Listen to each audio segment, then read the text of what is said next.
Welcome to the Innovators and Investors podcast. This episode is from the Momentum series, resurfacing the most popular episodes from our archives to shine a light on the continued growth of companies in our network. And now, on to the show. Hello, and welcome to another episode of the Innovators and Investors podcast. I'm your host, Kristian Marquez, founder and CEO of FinStrat Management.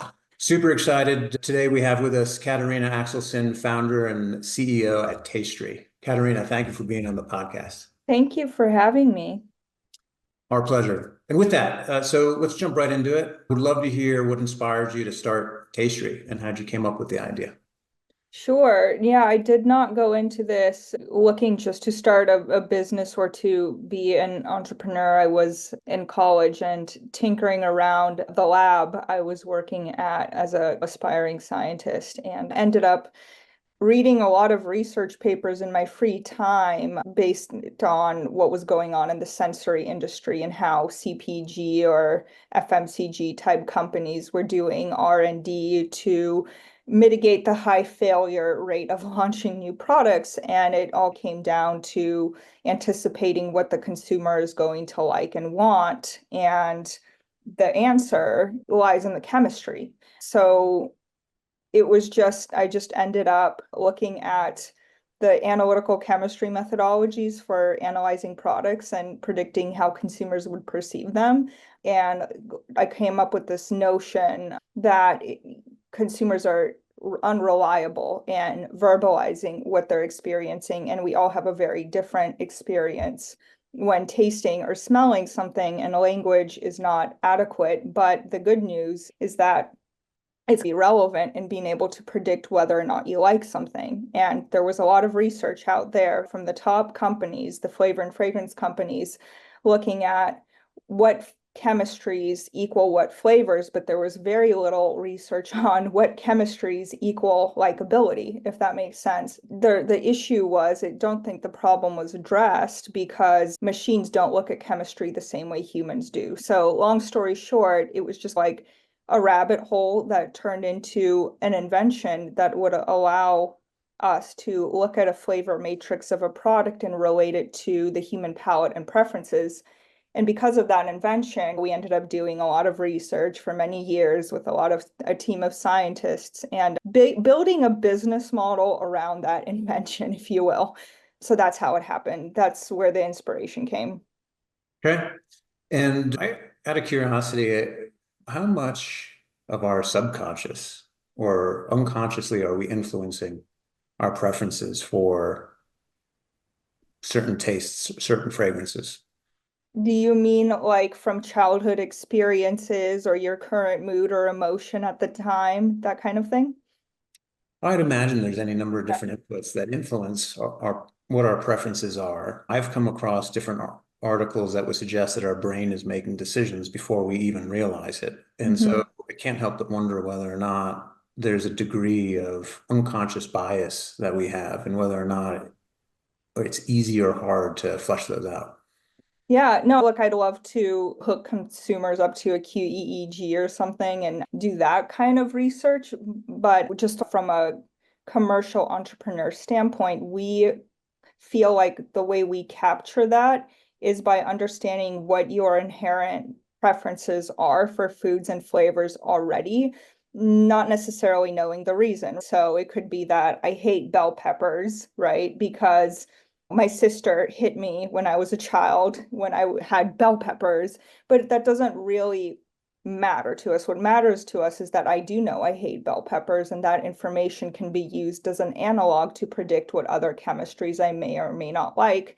But I think there is definitely a nature versus nurture component, and nurture gives us a really big, a non-trivial amount of visibility on whether or not you're going to like something. So, you're right. If you're, I don't know, an immigrant from Japan and you grew up eating natto and other Japanese foods, and you come to the US, even though you're the same demographic as say another Japanese person who you're not going to have the same preferences because the person who grew up in America grew up eating burgers and milkshakes, right? So there's a nurture component. I don't know if I'm answering your question exactly. No, you are.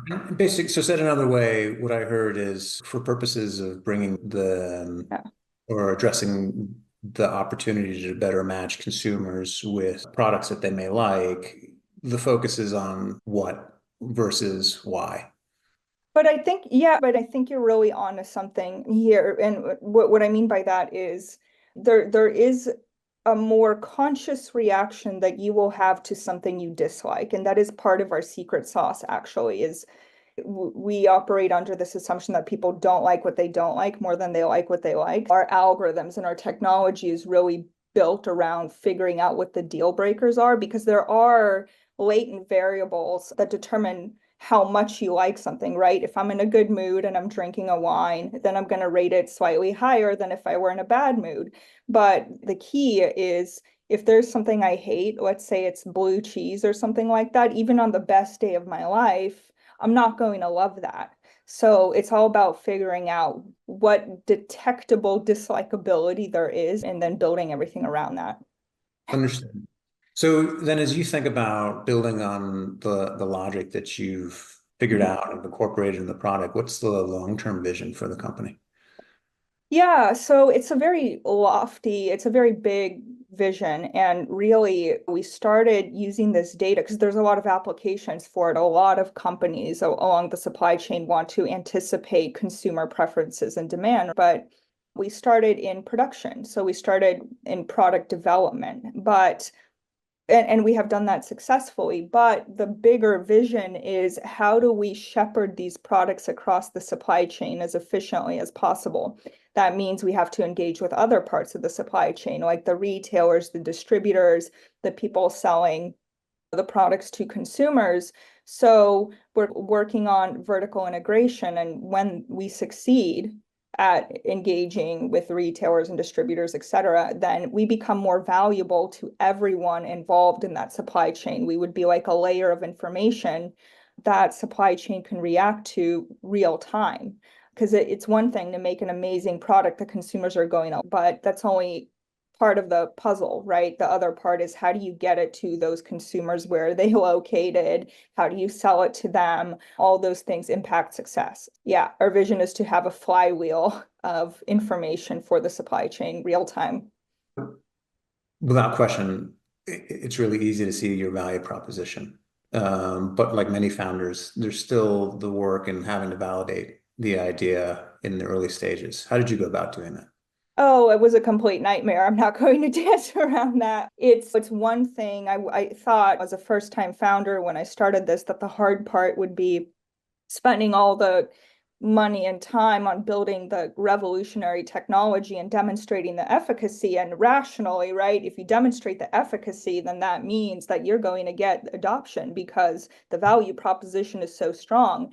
But there are other competing factors that we had to consider. Like one, what is the level of sophistication of the industry in integrating this technology into their workflow, right? What is people's perception of this? How do you change the way someone has been doing something in their career for the past 35 years, right? That doesn't happen overnight. The way we went about it is through having many meetings and conversations with the stakeholders we were trying to sell to, iterating the product to quote unquote meet them where they're at, and a lot of evangelization and education. So it's almost we had to anneal the market before reaching product market fit. And that might be that because we're working with some traditional industries, it might just be that compared to an AI company, any industry is a traditional industry, and it takes time to figure out how to implement that into a system that's already working, if that makes sense. It makes total sense. And I think for the benefit of other founders who are listening to this, it's iterates the key word.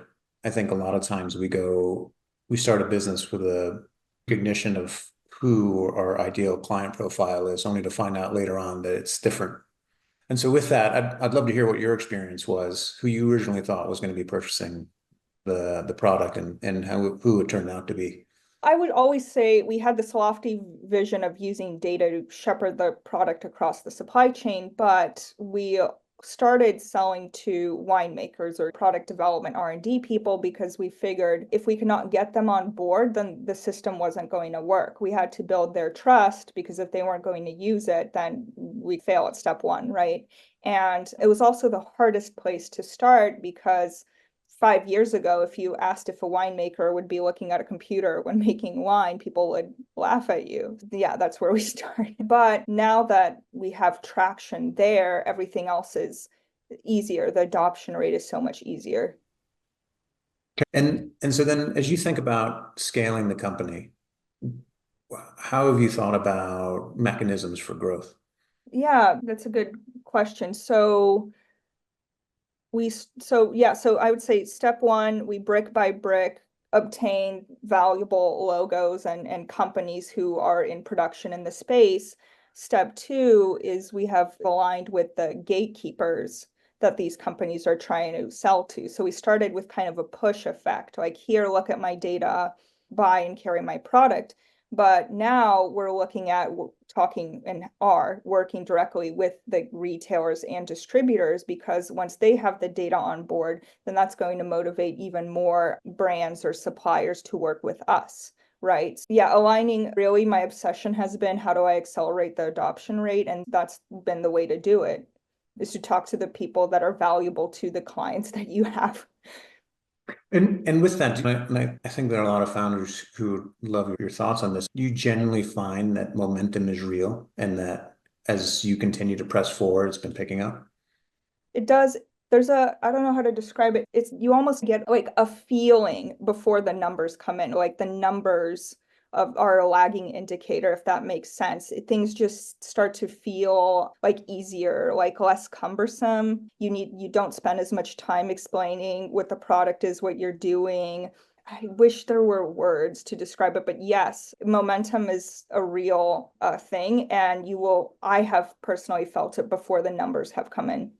Okay. And as it relates to numbers, feedback is essential for any business. What KPIs, metrics have you used to get feedback on your efforts? Yeah, and I will preface this, it's going to be completely different for every business out there, what I think metrics matter. But at the moment, we're very much a consumption-based SaaS model. So for us, we have the typical CAC to LTV ratio that look at the sales cycle. That's one way we're really looking at, are we or are we not accelerating the adoption rate? The other thing is contract renewals for us as an emerging technology, right? Our initial contract might not be that high. It's just going to be like, hey, we're just going to test this and see what happens.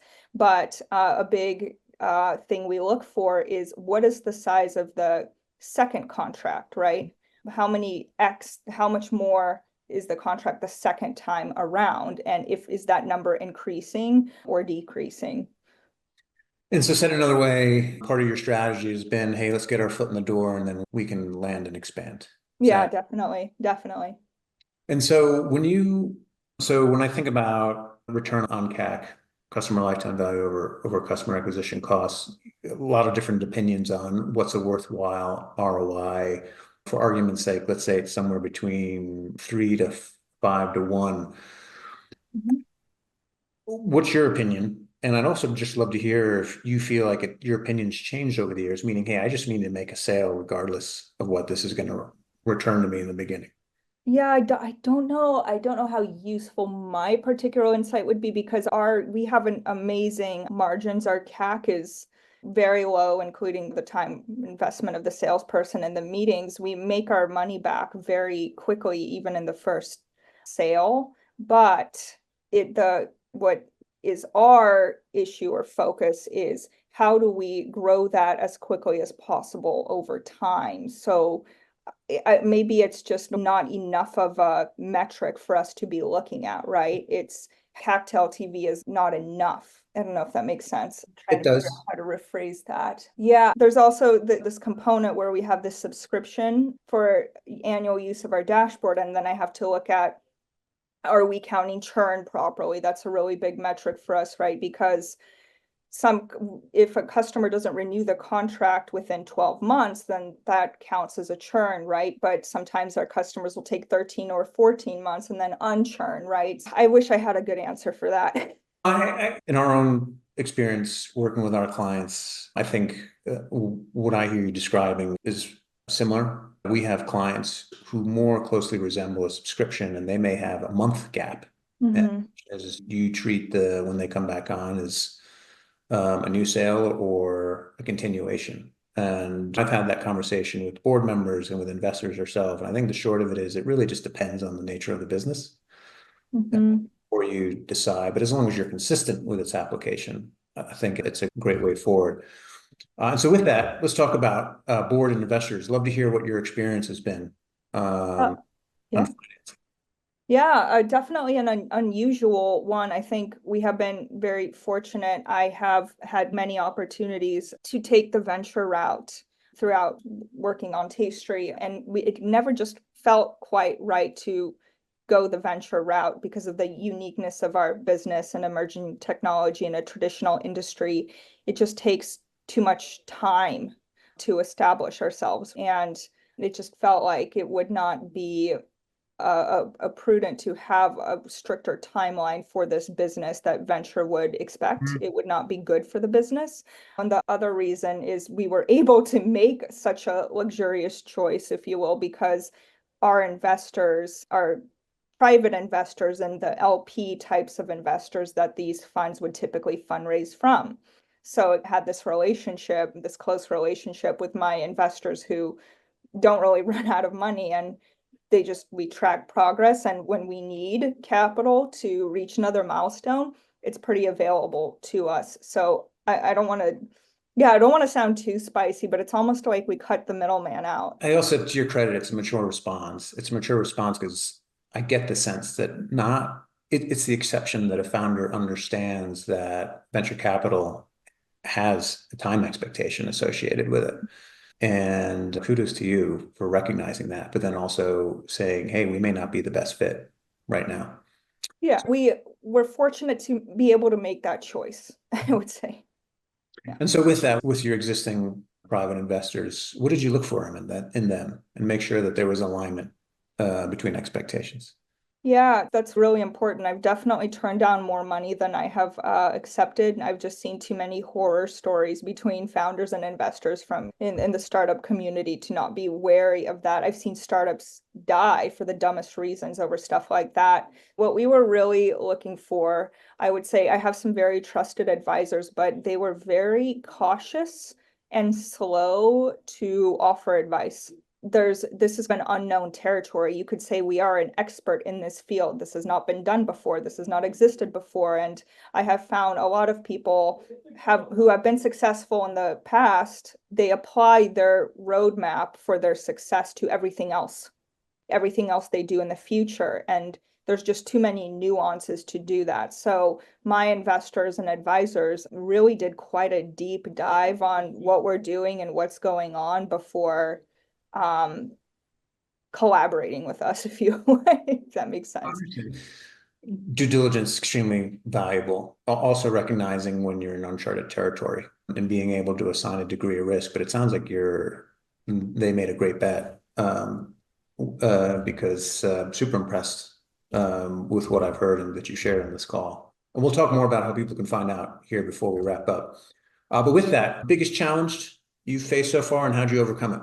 Yeah, there's so many challenges all the time, right? I don't think it's ever going to stop when you're running a startup. Everyone says it's so hard. Oh my God, it's so hard, but it really is. It's so hard. I would say personally or for the company, personally, my biggest challenge is this sense of responsibility for all the people and investors involved. That weighs on a founder heavily. The challenge for the business is we're growing, right? And we are getting adoption, but people do not move as fast as technology does. So we find ourselves obsessed with how do we take the progress we're making and accelerate it because it's happening. And there will be a tipping point at some point where this becomes ubiquitous, but how long do we want to wait for that? How do we speed things up? And I don't think that's unique for AI companies. I think the adoption rate is a little unpredictable right now for any AI company as organizations are trying to figure out how to work with this. So yeah, constant obsession and challenge. I inferred a commitment to your team. And so I'd love to hear your thoughts on how you think about attracting and retaining top talent. Yeah, we've had amazing retention. I keep thinking about why. We've had amazing people who had so many other options to go work in big tech, and their talent would definitely be useful elsewhere. I think there's just a allure to working in a startup in a small company for self-starter type people. You can't really bribe genius, you know what I mean? And I think we retain talent because everything you do in this company, if you are one person, what you're doing is extremely valuable.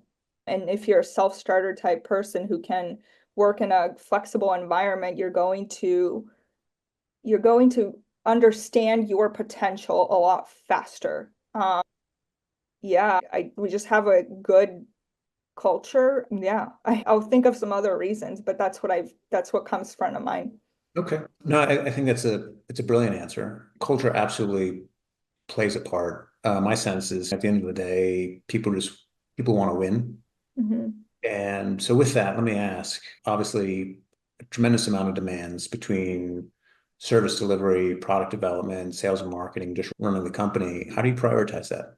Piece, I would say piece by piece. It really is. It just depends. I think that changes every 3 months, right? I would say I get a lot of help by getting efficient information on what's going on in the company to help me decide what to prioritize every 3 months. Every morning I wake up and I think about what is it that I'm doing that could be a job for someone else. And it works for a small company. You have very capable people that understand subsets of the company. And if I have the right people who can deliver information to me quickly, it's a lot easier to prioritize quickly.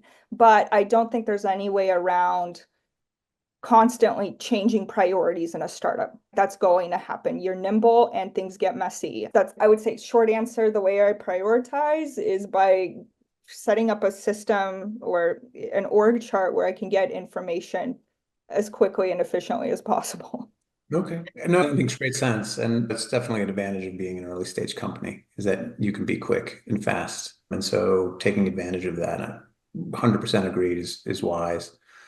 So then team looks for you. I'd love to hear top leadership lessons that you've taken away since you started the company. So for me personally, one would be going back to what we talked about a while ago, take advice from experts with a grain of salt. People love giving advice, and you have to be careful because if they don't have skin in the game with you, their advice might not be as valuable. And I'm not saying advice is not valuable. I'm just saying many very brilliant people can completely disagree on the same topic. So you do have to nurture your own intuition to make decisions and not rely on advisors completely. That's definitely a big one. I think what was another one on leadership? Sorry. um, yeah, I think for me, I was definitely on the hands-off side of the spectrum when I started. So I would carefully curate like these brilliant people who would fit with my company culture and come into my company and work at the company, right, at a founder, co-founder, whatever level. And I think as the company grew and we added more people, I realized that not everyone can be very self-starter, and you can't just go to everyone and say, hey, this is the problem, go figure it out, come back to me, you're smart enough, I know you're going to figure it out. And I realized as you add more people, you have to start to become a little bit more precise on how you provide direction and manage people. And not everyone is comfortable with that kind of lack of structure. Hmm. Um, some people need more reassurance. So I think you just have to change your management style depending on the size of the company and how the company grows. You can't have a company that's 100% self-starter. I'm going to figure everything out. You don't need to tell me what to do or provide any direction. And that's not going to last forever. So I had to learn that piece. I've heard that before, having to walk, it's a balance, walking the line between enabling smart and effective people to be creative and do their job, but at the same time, being able to ensure that everyone is headed in the right direction. Yeah. Last question before we wrap up. It's been a great podcast. What advice would you give to any aspiring entrepreneurs out there before they get started? This is, again, take advice with a grain of salt. So this is just coming from my personal experience. I would say just be prepared to iterate more than you thought. I would say, just from what I have seen personally, it's very rare that your first product launch or feature, whatever, or attempt to sell the product into the market is going to be the right one. And I've just seen personally too many times, too many founders just iterate a couple of times and then give up. And I think people give up too soon. So don't be discouraged by having to do many iterations to get it right. It might be harder at first, but that also means it's harder for everyone else. And that's the advantage for your particular business, is the barrier to entry. Sage advice, 100% agreed. Katerina, if people want to get a hold of you, how can they find you? So I'm on X. I'm Katerina Axelsson, Axelson. So I'm on X. I'm very big on LinkedIn. And so I'm always happy to chat. Fantastic. Katerina, thank you so much for being a guest on the podcast. Again, for our audience, Katerina Axelsson, founder and CEO at Tastry. Thank you so much. Another episode of the Innovators and Investors podcast.